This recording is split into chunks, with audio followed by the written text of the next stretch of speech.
Boxrec have got the rematch between Deontay Wilder and Luis Ortiz penciled in for Saturday the 28th of September this year in Los Angeles, California. I'm assuming that's going to be at the Staples Center, or maybe they'll choose a smaller venue. We'll see. On the undercard, they've got Anthony Durrell against David Benavidez. A lot of people have said that they like that fight. So the makings of a good card. Now, before I proceed with this video, I do have to address the fact that Boxrec is not this, having a fight appear on Boxrec is not an official announcement. I'm kind of getting sick to death of having to point out to people that there have been countless fights over the years. And don't get it twisted, I love Boxrec. It's an amazing website. Because of Boxrec, I don't need to buy boxing encyclopedias anymore. Back in the days in the 90s and whatnot, I'd always go out and buy these boxing encyclopedias and stuff like that to read up about old fights and who fought who and try and find out records. This is before the days of the internet. But today we've got Boxrec. So we don't have as much use for boxing encyclopedias as we used to. They're still useful to some extent for some of the finer details surrounding fights. But to find out who fought who and when, you just use Boxrec now. So Boxrec is a fantastic site. However, when it comes to, putting a fight up on Boxrec as scheduled, it doesn't mean the fight's actually going to happen. There have been countless occasions over the years where fights have appeared on Boxrec and then a week or so later, Boxrec removes it because the fight never ends up getting signed. So do not take Boxrec as gospel when it comes to, a fight being scheduled on their their schedule list. So provisionally, let's just say that the Wilder Luis Ortiz rematch is going to happen on September 28th. As I said in the previous video, there's more, in my mind, more likelihood that I think a bird just flew into my window. Excuse that FUD. There's more likelihood that Deontay Wilder is going to fight a risky opponent in between now and the Fury rematch than Fury fighting a risky opponent. Yeah? And reason being because Luis Ortiz is an Al Haymon fighter. So if Deontay Wilder ends up losing to Luis Ortiz, well, Al Haymon isn't too worried about that. He can just run it back with Ortiz. He can have the rubber match between Wilder and Ortiz. Whereas with Tyson Fury, they need to be a lot more careful, because Bob Arum has a limited stable of heavyweights. There's not too many people he can put Tyson Fury in with. They're probably going to have to go outside of Bob Arum's stable. And ESPN have invested a lot of money in Tyson Fury. They've given him this big deal. So they don't want to put him in with anybody too risky. They want to make sure that they can cash in on that Deontay Wilder rematch. Yeah. So Wilder against Ortiz doesn't shock me at all in terms of the fight happening if it takes place in September.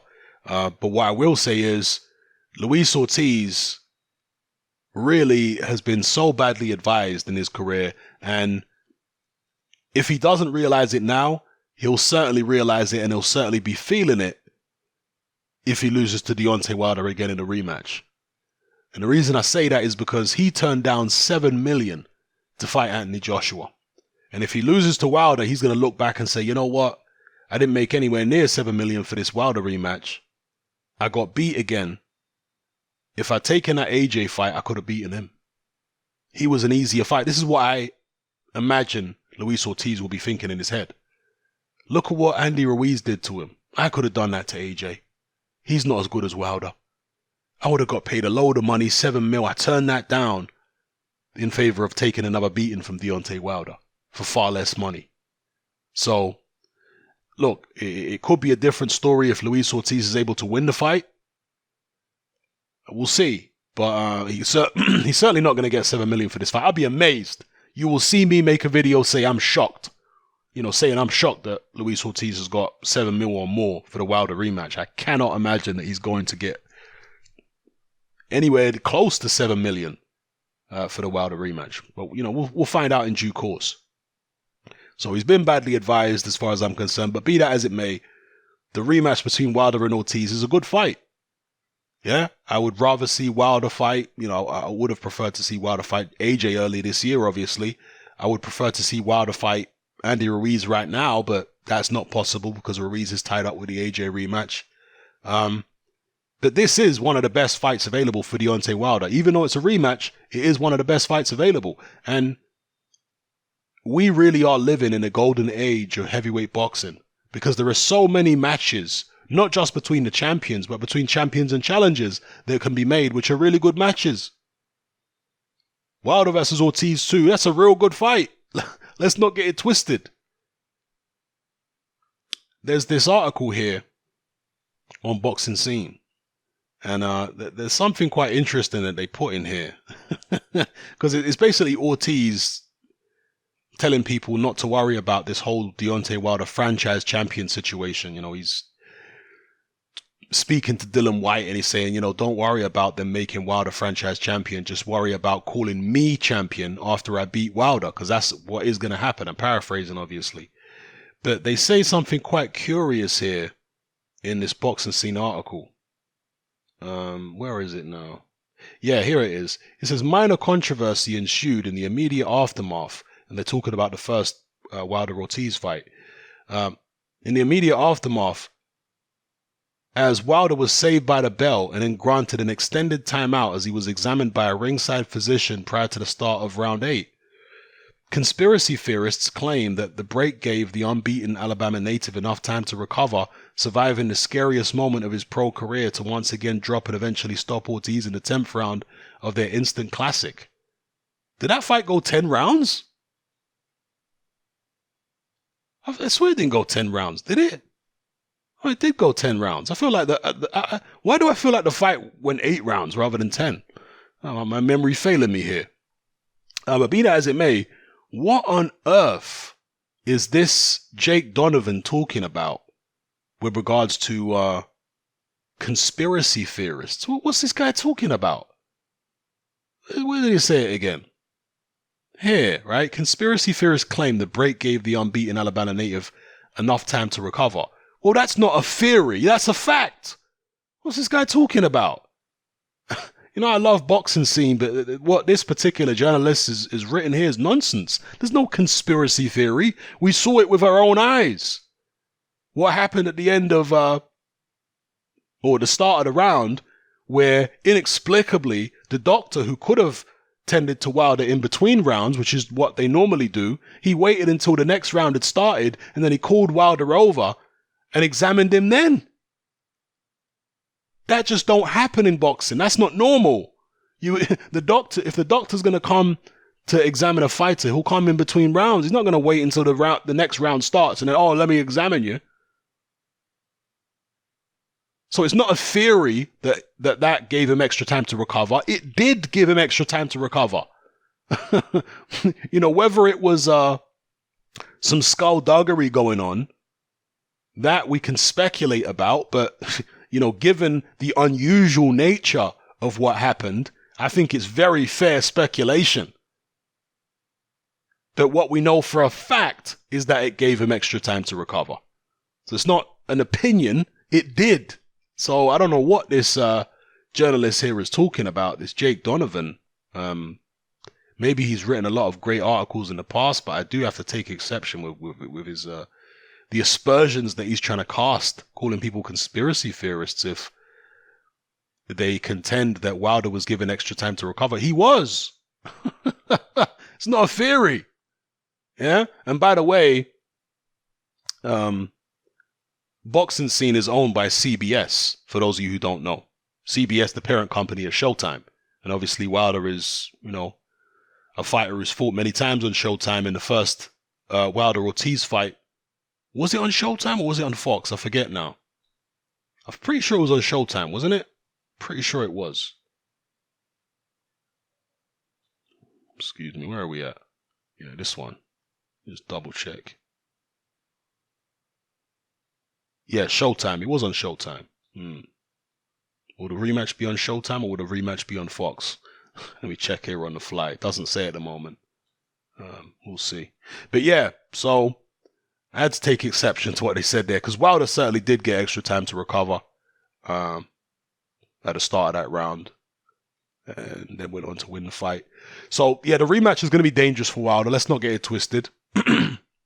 It's a fight that he could conceivably lose, but I feel like Wilder is peaking right now. Is Luis Ortiz peaking?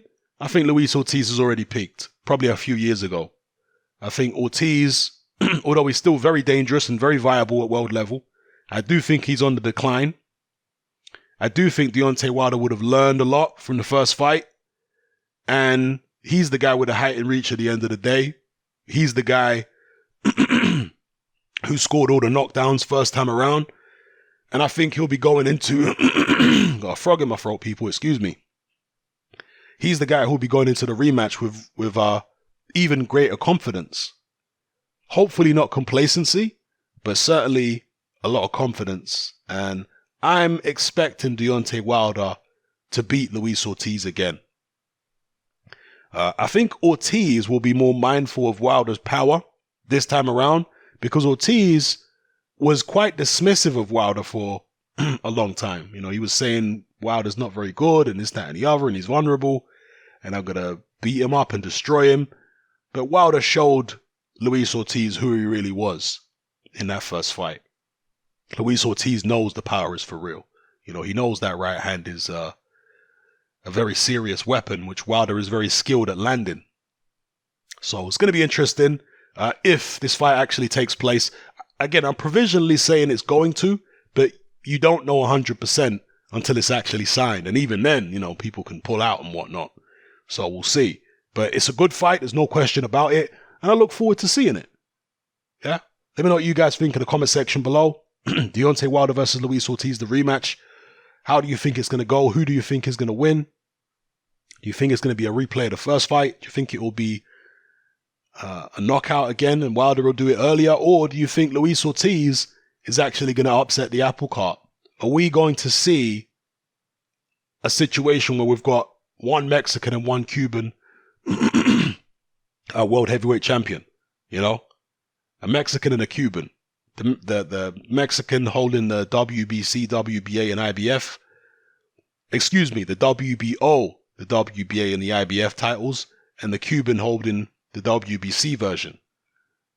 I'll be quite surreal if that's what we have going into December 2019. Is that what you think is going to happen, or do you think Wilder's going to take care of business? Drop it all in the comment section below. Let me know how you feel. It's happening about. Join me on Patreon. I upload a minimum of 2 podcasts every single week, covering a wide variety of controversial topics, as well as live stream Q&A sessions. Take a look on screen right now at some of the podcasts I've produced so far. For just $3 a month, the equivalent of about £2 a month, you get access to all my new podcasts and my entire back catalogue of past podcasts, including my popular Confessions of a Nightclub Bouncer series. You can listen on your computer or on your smartphone or tablet by downloading the Patreon app from the Google Play Store or the App Store for free. The Patreon app also allows you to download each podcast in MP3. For less than the price of a cup of coffee, you get access to dozens of hours of exclusive content. It's easy to sign up, there's no contract, and you can cancel at any time. So come and join our community of free and critical thinkers by signing up with me here on Patreon today.